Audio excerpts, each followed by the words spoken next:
The number 9 Right. is very prominent in Satanism. If you do your research, you will see that it speaks about the Order of Nine, the Council of Nine, 9 Satanic statements, 999. It's seen as the devil's number. So it has a lot to do with that. And then there is something called generational Satanism, which is people who are born into Satanism. So they are automatically seen as a certain bloodline just because their parents were involved in Satanism and they were conceived during Satanic rituals. So that would be a person that comes from a Satanic bloodline. Am I right in thinking that when you serve Satan, as these families all seem to do, he does offer benefits? I mean, he does give you earthly success, doesn't he? Exactly. So any type of if we look, I'll explain it in this way. So how that works is that why, because this is another question people would ask me quite often, is why is there blood involved with Satanic rituals? Why is there blood sacrifices? Why do people offer their own blood at times and stuff? So blood is a currency that you can negotiate and buy certain things with for earthly gain. So you make a negotiation and deals with the demonic and with Satan, because blood has a currency for them. And as we see today, as I see today, sitting on this side of things and being involved in deliverance ministry, the blood of Christ is the highest currency in the spirit world, right?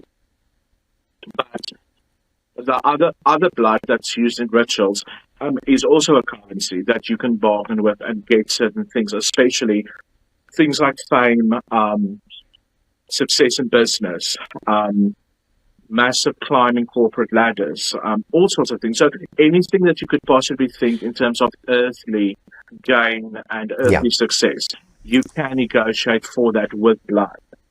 So that's what sits at the center of it, so to speak. So that presumably is why so many successful politicians and actors and actresses and rock stars have lost their firstborn child. Correct. Yep.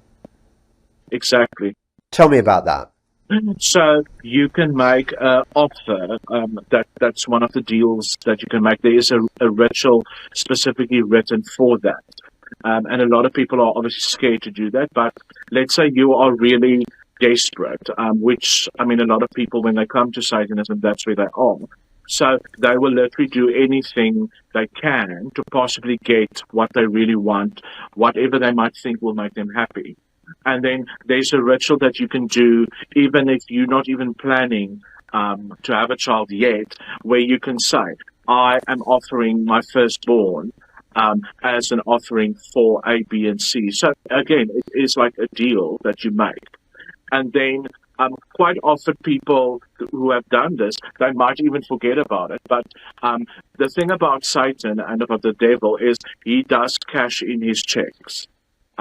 So if you make a deal with the devil, he will cash in on it. And what we also have to keep in mind is that the devil is not going to come and show you all the terms and conditions. It will just be, yes, this for that. But the T's and C's is something, unfortunately, that a lot of people only discover later as things go on. People are not required literally to participate in the death of their own child or to engineer it. No. Does the devil take care of that stuff? Yes.